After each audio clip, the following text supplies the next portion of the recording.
Yep. Hi, everybody. It's June again. I'm one of the hosts of Hallyu here in Cebu. It's the longest running K pop show. And very recently, Kudana and I were able or had the very rare chance of being able to interview the rookie group Kingdom. They had their debut in February of this year. And they recently did a comeback with their second album called History of Kingdom Part Two, Chiwoo, and the album cover is just beautiful Chinese art. But it looked like simple Chinese art for me. But I thought there must be more to it than meets the eye, and so I decided to chat with my friend who is an art professor at the University of the Philippines. He's also a Fulbright Shed Scholar, taking up his doctorate in Lubbock, Texas. I thought I should chat with my friend Chong Ardivilla. Hey, Chong, welcome to the show. Hey, June. Thanks for having me. Not your first time, and I'm always glad to have you with me. Yes, ma'am. Chong, I always have to ask the expert because I'm not good at art. I'll just see something beautiful and that's it. Now, before we talk about the album cover of Kingdom, which I find so, so beautiful, let's quickly just talk about or tell everybody who you are and what you're doing in Texas, because I'm so Right. proud of you. Thanks. So, yeah, my name is Chong Ardivilla. Well, Ardivilla, and I am an assistant professor from UB Fine Arts. And currently, I'm located in Lubbock, Texas, taking my PhD in fine arts. So there are only a few universities in the planet that offer a PhD in fine arts. So one of the oldest still existing programs is here in Texas. So here I am. Perfect, perfect. And so, thank you for taking a little bit of your time to dedicate it to explaining to us about what's going on with this album of Kingdom. But before we again go into that, Shong, let me just quickly ask you because I'm so curious about art and music, especially the people are just a quick backgrounder, Chong, because a lot of people are liking vinyls now and I was thinking maybe you could explain to us a little bit about the relation between sometimes the very thought provoking vinyl art and music. Is there a relation? Right. That's a very good question regarding the resurgence of vinyls right now. Before music, television, before MTV, the source of art and music would be the vinyl covers, the packaging design, the lyric sheets, everything would be there. So, like in the 60s and the 70s, so a lot of artists, especially those who feel that their music should be beyond just the audio experience, they want also to have the visual experience. They would incorporate several design mechanisms Mhm. in their vinyl records. I see. And so, of course, that carried over to today, right? And it's not vinyl records anymore, although there's a renewed interest on vinyl. There's the cassette tapes, then the CDs, and uh, that's what it is, right? Yes, there's like a hearkening for history and nostalgia in aesthetics. And yeah, I think it's a good development. A lot of people think that music right now is just Spotify and all these streaming services, which is fine. But some people would like it to have a more personalized touch, so to speak, something tactile in which they can hold on to. And it's very, very exciting. How does K-pop get into all of this, Chong? Because really, when I think about K-pop right now, like you said, everyone's like into streaming, Mhm. but in the world of K-pop, there's still the CD and there's still the album, you know. And I guess with it is the art that goes with the album. I will never underestimate the fandoms in which I think K-pop is built upon. Now, let me just preface this that my knowledge in K-pop is severely limited. I am not as an expert as you, June, but I do understand visual communication and visual culture. So K-pop has been banking on those on visuality for quite a while. I remember back in the 90s when the K-pop was just emerging, they had among the best music videos Mhm. in the region at that time. This was in the mid 90s. And I'm sure now, yeah, in the advent of all these multimedia things from games to like avatars and all these emojis or icons and these TikToks, K-pop is just literally everywhere. It's interesting that you mentioned that because I follow this editor, this music video editor from the States, and he's looking forward to editing a K-pop video because while videos in the US, well, at least budgets for videos in the US are declining, in the K-pop world, it's increasing exponentially. And like you said, the visuals is totally crazy. It's insane. Yeah, and it's not just the visuals, it's also the merchandising. Hmm. So fashion, street fashion is very much well informed in the K-pop realm. And hairstyles, dance moves. It's really gigantic machine that knows what it wants. And it's got a willing audience too, a huge consumer base that devours all these merchandise, right? Well, that is true, but I'd also like to point out that since you asked me to join in this conversation, I've been doing some research regarding K-pop, and Hmm. a lot of these acts are being handled by creatives, by these management that they want that their pop acts are not shallow, that they want something more conceptual, which I found impressive. Very true, very true. And talking about conceptual, Mhm. uh, brings me right to Kingdom because this is a rookie group of seven boys. They Mhm. debuted this year, February of 2021, and their concept or their theme is kings, the different kings, whether Mhm. notorious or great in history. So the first king that they launched was Arthur, Yeah. and the debut album was called History of Kingdom Arthur. Now, the second one, which is the reason why I'm dragging you into this call, Yeah. is because it is they're taking on Chiwoo. He's the king of clouds, and the album art, Chong, is Mhm. Chinese art. I always Mhm. think about you when it's Chinese art. So why don't you tell me about the album? Because I find it so amazing, but that's all I can say about it. Right. No, no. First of all, thank you for informing me regarding Arthur. So that just makes my argument a little bit stronger. Mhm. When the first time I saw the album that you sent me, the album cover that you sent me, Yes. I thought it's very it hinges on mythology, on the mythical aspects of royalty. When you Mhm. said it's about clouds, the first time when you sent me this without telling me anything about this, so I said, this looks like a traditional container with East Asian, particularly Northeast Asian. So that's Chinese, Korean, and some smattering of Japanese Mhm. motifs of nature.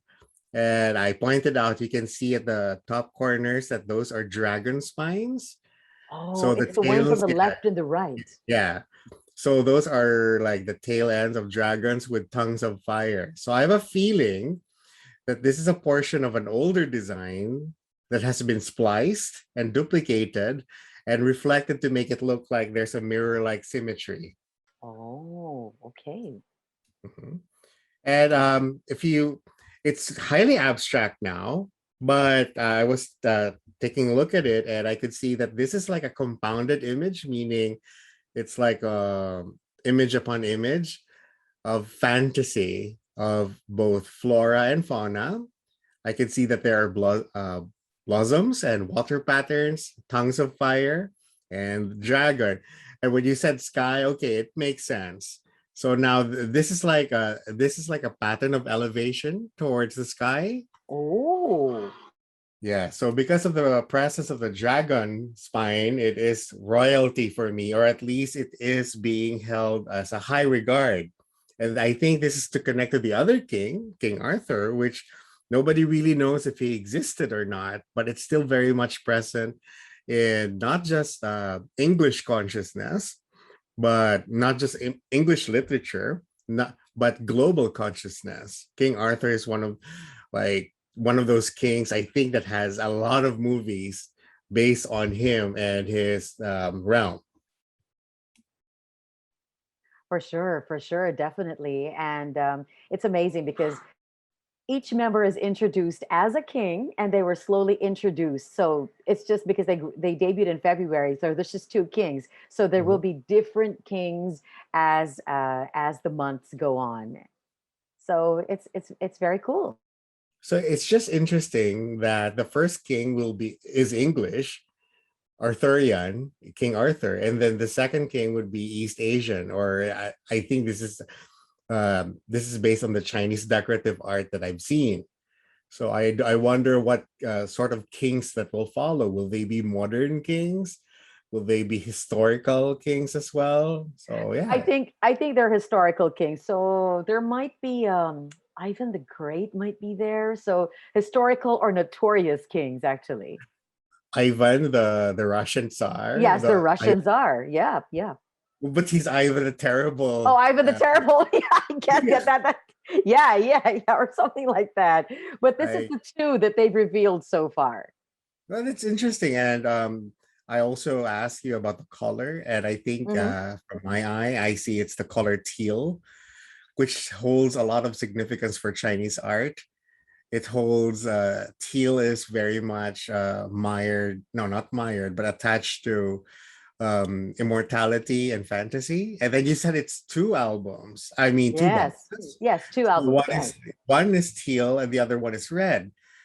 And for East Asian culture, actually for Asian culture, red is very much a color of power, for good fortune, for elevation. So yeah, these are the colors of kings. How does this make you feel, Chong, being a professor of arts that, so much thought has been put into an album of a K-pop album? Yeah. First of all, I feel very much at least picked. My interests have been picked, and it's quite interesting that so much, like you said, so much thought process was put into this, and I really appreciate it that this goes beyond the cookie cutter kind of marketing, or at least formation of images, that they would align their artists as mythical kings. I think that's a great concept.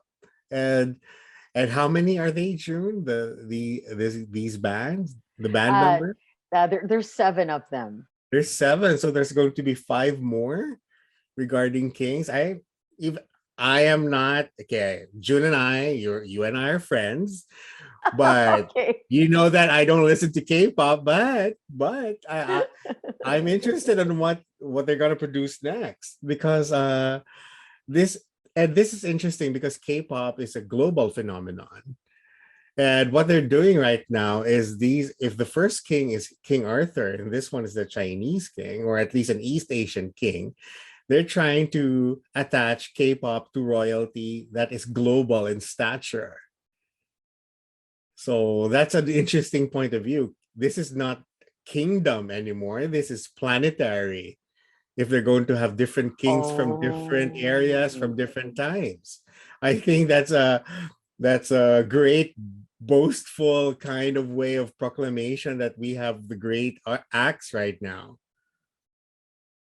Actually, what's interesting for them too, Chong, was there's so many things attached to the word kingdom, especially the very famous movie, Korean drama, right? About the zombies. Oh wait, yeah, I love that the Kingdom Zombies TV show or Korean drama. I think that was an amazing piece of zombie literature and cinema or moving images. I think that was that was a finely done piece of work.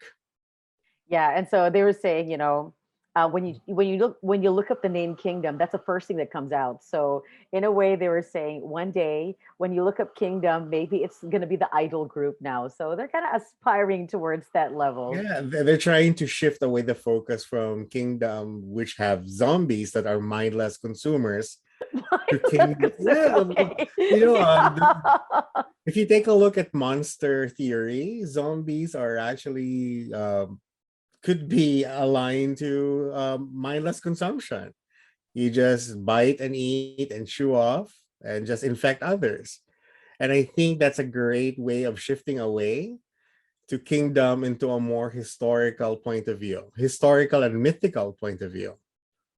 That's right. And going back to the colors, Chong, you were saying that I think you mentioned in one of our conversations that the color red and the color teal also shows duality, right? Yeah, or duality, or at least an attachment that teal is the color of fantasy and red is the color of power, reality, and but both of them are hinged on power and elevation. Both colors are aspirational for some East Asian cultures.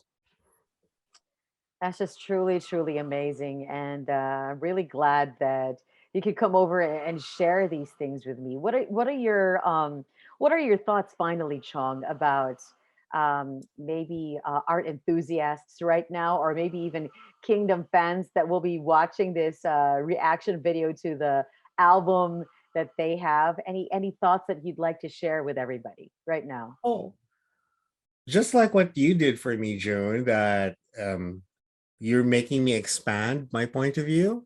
And I think that's really great. I mean, like I said, I'm not a K-pop fan as big as you are, but here I am. Here I Okay. am, like very much curious to the next. And I think it would be great for the K-pop fans to expand also their points of view and also their education, or at least their curiosity. This is what I like about K-pop. It really delves into the curiosity of their fans. So maybe the fans should investigate why are this act is being aligned with kingdom, why with royalty, what is it about them that would make the producers or the fans would say that these are the new kings. Mm, that's true, and very brave at that for claiming that each member would represent a different king, right? Yeah, but let's don't forget, historically, a lot of the kings are not great. So that's why no. That's why I have to insist that this is more mythical. So myth is enveloping a person into a different kind of elevation where reality is blurred. Oh, But got it. legacy is very much part of the of mythology. So what these kings left behind. So how are they aligned to these K-pop acts? Wow, it just made me think that, yeah, the people behind the group that's putting Kingdom together really said, yeah, we don't want just the usual kind of group. We don't want a group that just dances and sings, that looks good. There's got to be something behind them. There's a story that they're telling, and Yeah, hopefully, I guess, inspiring the audience that's uh, good. to what they're trying to say, or what they will discover by following the group. Yes. Again, the K-pop machinery is very much of several media, and again, I do not belittle their power. I do not make fun of K-pop fandoms because I know this is like a force, uh, global force right now. From making fun of certain American presidents to to crashing down websites, and it's a movement. Yeah, Exactly. it's a movement. So Yes. that's why I'm not surprised that some K-pop stars are being aligned as kings again. So yeah. Well, okay. Thank you. Thank you. Thank you so much for your time, Chong. I mean, I really appreciate it.